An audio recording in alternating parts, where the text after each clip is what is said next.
Coming up on Outlook, when the war is no more. That's when U.S. military veterans are forced to find a new normal. We're going to meet a pair of young veterans who are going to share their story and tell us how they're giving back. And later in the half hour, veterans resources in our region. Stay tuned. Outlook is next.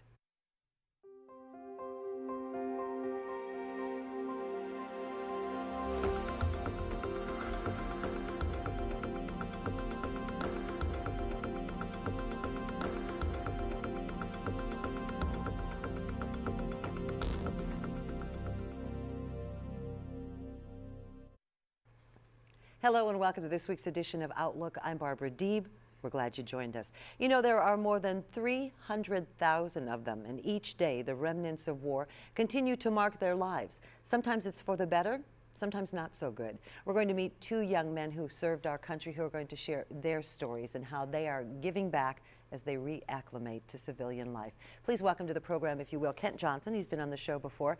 You represent Veteran Services on campus at WKU, but you're also a veteran, so we're happy to have you. Thank you. In addition, Philip Parsons joins us. He too is a veteran. He's going to tell us that story and is now working with the WKU Veterans Upward Bound. Philip, thanks for being here. Thank you. So let's take a look at your years of service. You were there from 03? 04. 04, okay. And served in? The Marine Corps, and my time in combat was in Iraq. Okay. And you also served in two wars? Yes, yeah, so I was in the Kosovo conflict and in the initial invasion in Iraq. Okay, Kosovo and Iraq. Yes. Okay, so that was right after 9/11. Kosovo was before 9/11, No, and Iraq. then Iraq was after 9/11, that's correct. I have a question. So I was doing that introduction, you were listening, and you were hearing yourself referred to as a veteran. When I say those words, or when you hear those words, when someone says he's a veteran or she's a veteran, what does that mean to you? Now, where I'm at right now today, it's an in-between place, but it's also a place of pride. In between? In between two worlds. Yeah. The combat world and then the civilian Well, the military and the civilian world, yeah. For you? It is. I was thinking about that this morning too, that it's probably different for all of us, for each veteran, but I think Philip and I have discussed this before too. We do kind of have that in common. A lot of veterans is that when do you become a veteran? I'm thinking about the veteran I am now versus who I was when I first got out, and it's not the same. Now, it's taken several years, but now I can look back and kind of feel more prideful in these Veterans Days events and be able to enjoy it better than back then when I had first gotten out, or even when I was in doing those things. It's the reacclimation, right, to civilian life. I don't know what kind of transitions are available for you as resources, but you know, everyone has a different experience, I would expect. Yes, yes. In my opinion, there's not enough for a transition. Because in the military, we either follow or we lead, and who do you out here? You know, who can you follow, and who can you lead? And it's not the same, and so you do get lost in that. And at least for me, initially, I didn't want to be known as a veteran. You know, I just kind of wanted to put that behind me, and then as a few years went by, and working through different things and issues and barriers that I had, I was able to take pride again in what I had done and those years of service that I had. 13 years of service. 13, yes ma'am. 13 years of service, that's a long time. And coming back, and we hear a lot now about veterans coming back with PTSD. We hear a lot about that. We hear about TBI, traumatic brain injury. Can anybody go to war, in your opinion, and not come back with some kind of stress? I'm not saying full-scale post-traumatic stress disorder, but how you feel about that? Well, in my opinion, as a student here at Western as well, and studying human behavior, it's my opinion that the military actually gives you some of that stress, trains you to have that, and then when you come out, especially for those that have been to war, life is just not the same, and so yeah, you're going to have some level of stress or difference than the average civilian. There's no coming back to normal. There's just finding a new normal for yourself. So when I said that in the introduction about finding a new normal, That's what it becomes. Not better, not worse. It's just the new normal. Yeah, yeah. PTSD, TBI, stress. You were in combat. Yes, yes. I've never been diagnosed with PTSD or TBI or anything like that, but I have had friends that have been. So I can say from going to combat, you may not necessarily have it or you may not be diagnosed, but you do have stressors. And there's another thing that people don't often talk about as much is moral injury. And that's something I think I struggled with. I don't know to what level that is, but that's something where you're forced into a conflict to do things that you wouldn't normally believe in and do, and stuff you've been trained your whole life not to do and to not be a part of, and to come to terms with that is often hard for a lot of people, and it was definitely hard for me. That's part of why when I first got out I was very disgruntled, and even when I was in, I kind of became disenfranchised and wasn't sure that I really believed in what I'm doing, and I think that's new to a lot of people. They think that veterans are just 100% believe in what they're doing. Exactly. Right, right. Yes. Exactly. Yeah. But we're real people too. You know, we struggle with things, and coming back here and going to school and meeting other veterans and not necessarily forcing myself to be around them, but in the position I'm in, working with veterans and things like that, it's really helped me to kind of, like he said, with barriers, is open those barriers and kind of come to terms with things and actually enjoy the fact of being military and veteran now. And being able to share. And sadly, we hear a lot about suicides, that the suicide numbers Yes, for veterans are extremely high. Ever Yeah. have an experience with that? Oh yeah, yes. Personally, and then I've had family members as veterans that have taken their own life. Because there just maybe weren't the resources to know that they could talk about those things and there was someone there. Right. There's a especially in the infantry. I was in the infantry. There's a stigma, and we don't want to be perceived as weak, and because weakness gets you killed or gets your buddies killed, and but weakness also, if you don't let people know you're weak, You're can't- human? or that you're human is a good way to put it. That you need some help too, and we were never taught how to do that or trained how to do that, and you get stuck. You really do get stuck, and you get isolated, and then you just don't know what to do. And instead of letting people see what through your mask, it's better to end everything. Yeah, sometimes people think, and sadly, that's the way to go. There are a number of resources that have come up, and we'll talk a little bit about that later in the program, to help veterans, dealing with different issues. But you brought up something, that moral issue. The physical, we can see, the emotional, no, not so much, inside, but then the moral issue as well. So what kind of resources are available to veterans like you? You got out in 2010. Yes. And like you said, you are and you've been on the show 2-3 years ago when you first got out. You are a different guy than you were before. So, not everybody has that opportunity. Right. It's unfortunate. I think there is 2 good books on moral injury. It's one by Jonathan Shea and another by Peck. One's Achilles in Vietnam, and then the other one's The War of the Soul. And they both explain moral injury fairly well, and it has some similarities that look just like PTSD. And coming back, we talk about acclimating, and for those of us who have never served or been in combat, we can't know. We just can't know that. But you are trained to a certain skill level. As you mentioned, you don't want to show weakness, but you're also on high alert, I would expect. And it's not like you can just turn the switch and go, okay, back to being a civilian. For some, it's back to a family, kids. I just can't even imagine. Yeah. So how do you temper that, or how do you get to that place? I still talk to Vietnam veterans who, when they hear fireworks, will still run and dive. For me, it's the fireworks. It's not so bad anymore, but I still associate the war with the sound. But for me, a lot of the things that I've been able to do is running, some meditation, and then and just becoming self-aware to where, is that a perceived fear or is that a real fear?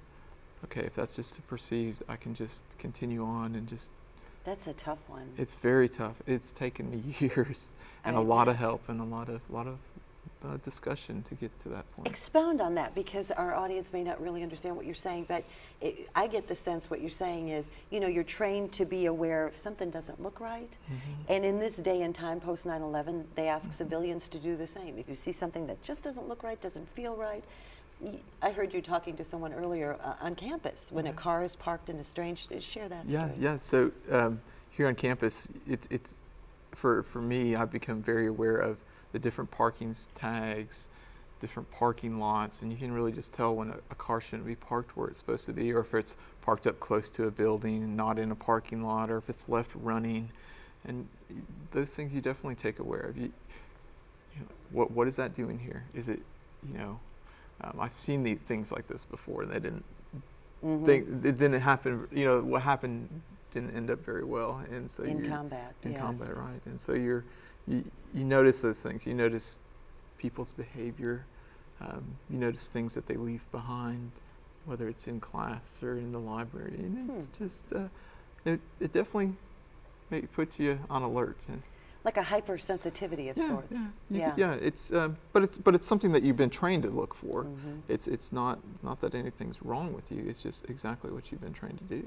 So it is. Should I go as far as to say it's kind of like behavior modification, where you have to sort of, you know, self-talk. You have to tell yourself, is it, like you said, is it a perceived threat or is it a real threat? And how do you even know? How do you know?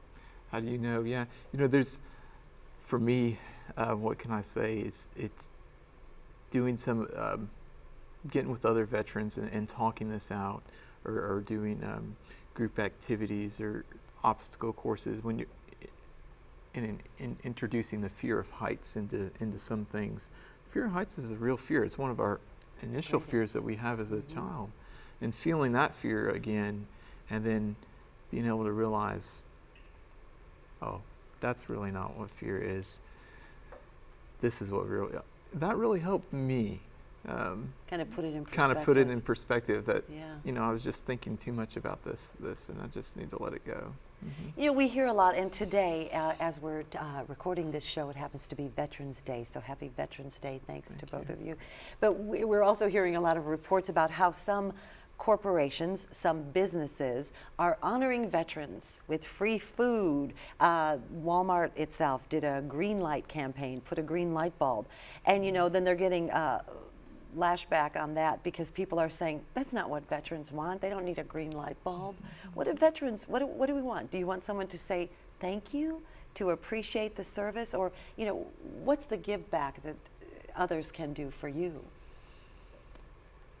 It's funny you mentioned the green light thing, because WKU should be turning the clock in the Guthrie Bell Tower green tonight and Cherry Hall green, and we were a part of kind of getting that done, and I thought the same thought. I was like, is this really just a superficial thing or not?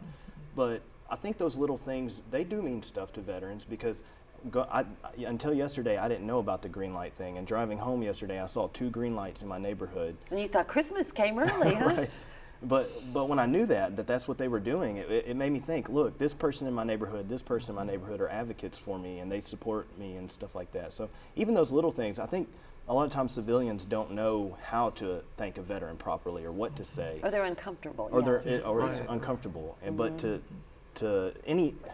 I think as veterans we understand that. So even if they say something that might not be exactly the right way to say it or whatnot, we understand, and at least I appreciate, you know, we appreciate the little things. Well, we appreciate you sharing your stories. Now, we're just about out of time with these 2 gentlemen. We're going to tell you more about some resources in the area, but before we get away, so both of you have come back, you've served your country, and now you're giving back. How are you giving back? So I'm working on a degree in social work, and then next year, hopefully, to have a master's degree. And my goal is to work with vets as a therapist, and just to continue to be that person I was in the military, to reach back for my fellow brothers and sisters that were struggling. Congratulations. Thank you. Good luck with that. And you currently are working with WKU. Yes, I work in military student services, so we're helping all the military and veterans on campus, as well as their family members. So that's been a really rewarding job, and I think a big part of what's helped me enjoy my time in the service and things. And it's rewarding to see people come in and need help and then to leave feeling some relief and feeling a sense of, I can see this way out, I can see a path, and then to see veterans on campus succeeding, graduating, going on to great careers and things. It's really great to see. Congratulations to both of you. Thanks for joining us and sharing your story. We're going to have more on Outlook when we continue. We're going to tell you about some veterans resources in our region, but a special thanks to Kent Johnson and Philip Parsons. Thanks for being here. Don't go away. Outlook continues. Outlook continues. I'm Barbara Deeb. Today we are taking a look at veterans issues. If you joined us in the first part of this program, you met two young men who have served our country and who are now giving back. They were fortunate. That's not always the case with returning servicemen and women, but we're going to shed some light on some services available in our region and maybe reach out to some of you who might need these services. Welcome to the program, the director of the Bowling Green Warren County Military Liaison Board, herself a veteran, served in the Navy. Thank you for being here. I did. In addition, Rick Wright joins us. He's the coordinator, counselor, and no stranger to this program of WKU Veterans Upward Bound. And Babette Franklin joins us. She's currently director of constituent services for Kentucky Senator Rand Paul. Prior to that, she worked in that role with former Representative Ron Lewis and Congressman Brett Guthrie. Thank you, Babette. Thank you. And they call her the general. There's probably a reason. You do a lot for the servicemen and women in these parts, all of you. But we have a limited amount of time, and we might have some veterans or veterans' families who are watching who maybe are desperate for some help. What would you say to them? One of the best resources they can go to is the city's website, and on there we have different links like Military One Source that they can go to, and each link will link them to another service. So depending on what their needs are, it should be able to get them to where they need to go, or at least find somewhere that they can get some help. There are many resources that both Babette and Rick will discuss as well that's available to veterans, but that's a good place to start. Mm-hmm. But before you can do any of that, we heard from our two veterans earlier in the first segment of the show. Again, they were the lucky ones. They got help. They're on the path. Not everybody gets to the path. So how do we get veterans to know that these resources are available? Babette, you've experienced that. Yes, ma'am. I have been helping veterans for over 20 years, and it's been a great honor. And on this Veterans Day, I definitely want to say thank you to all of our veterans in the room, the ones that have gotten interviewed and across the state, because they've given so much. And one of the things that I have found over the years is that, they come back and they really don't know where to start. And a lot of times what I have found in my line of work is that it's word of mouth. We are able to help someone, and that person we help tells someone else, because every veteran knows a veteran who needs help. And so them spreading the word, veterans spreading the word of how to get help, especially those who've found that way, is a wonderful resource, because that's their community. They are connected. And one of the things that we are able to do in the office of U.S. Senator Paul and every member of Congress is help them navigate through the federal system. Veterans have benefits and resources that are available to them.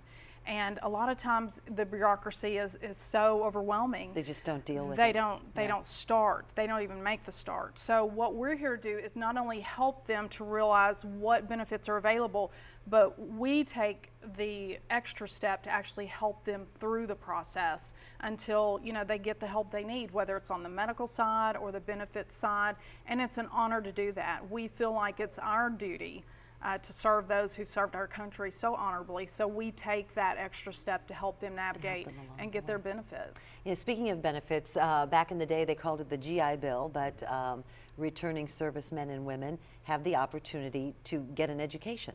Yes, and that's where we come in. Great segue, Barbara. Thank you. If they come into our office, if they're looking for help getting an education, if they want to go to college, then they should call me, because that's what we do. Veterans Upward Bound is a free educational program for veterans, and we do a lot of things to help them. We provide a number of different types of academic services that includes online tutoring as well as on-site tutoring. In fact, you had a young man on the show a few minutes ago, Philip Parsons. He works for us. He's one of our tutoring. He participates in our veteran-to-veteran tutoring program. And then we also provide a lot of support services, which can include everything from helping them find the college they want to go to. Some people think that because our office is located here at Western, we can only help people go to WKU, but that's not true. We can help people get into any college anywhere in the country. A few weeks ago, I helped a young man get into Arizona State University. So we have students going to school now in Iowa, Nebraska, Tennessee, all over the state of Kentucky. We can help them decide what degree they want to pursue, what type of major they would like to get into.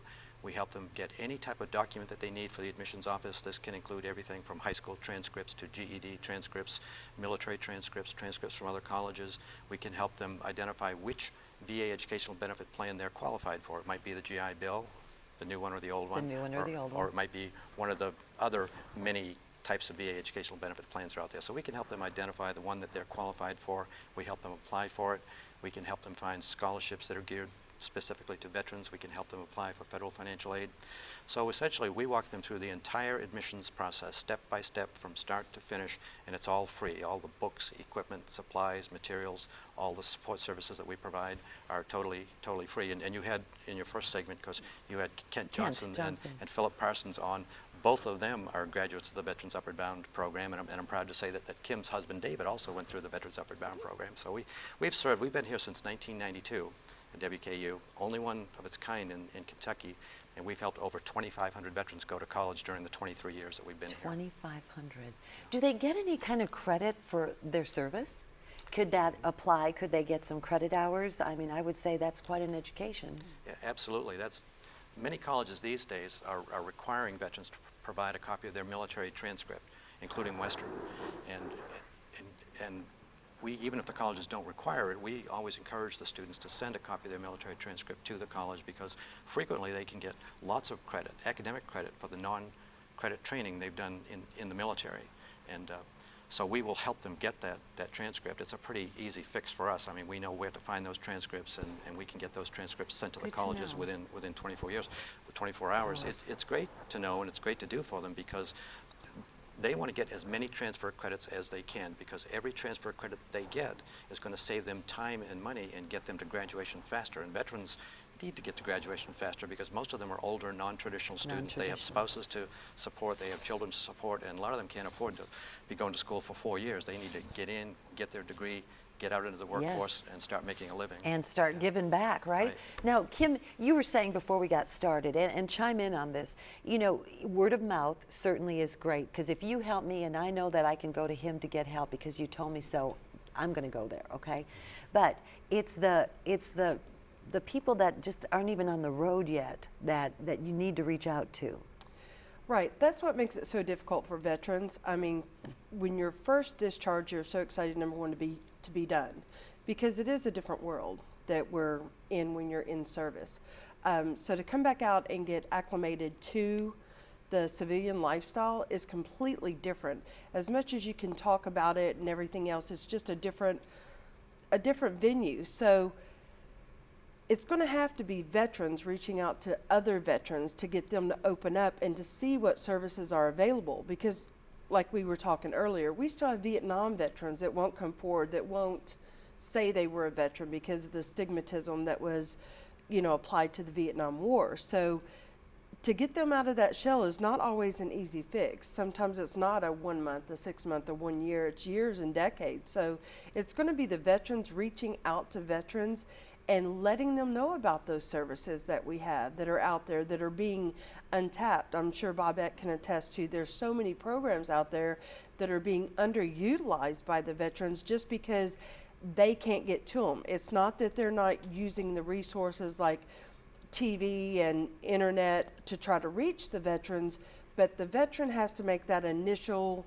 want to, or want to go in there and find some help and to even know that there's things out there. So it's going to be a veteran to veteran type thing, or a family member to a veteran. I was just going to ask about that, because we talk a lot about veterans, but what we don't realize is the veterans' families, and all of you can speak to this, they are the veterans as well. Absolutely. They are the support in many cases. They have to bear the brunt of what their loved one is going through. So what kind of resources are available for veterans' families?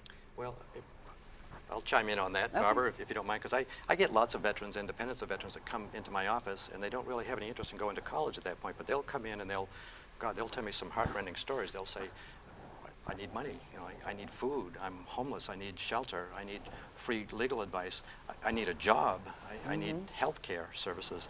And you know, luckily, since I've been in Bowling Green for 5 years, I've been able to connect with a lot of people like these folks and others that can provide many of those services.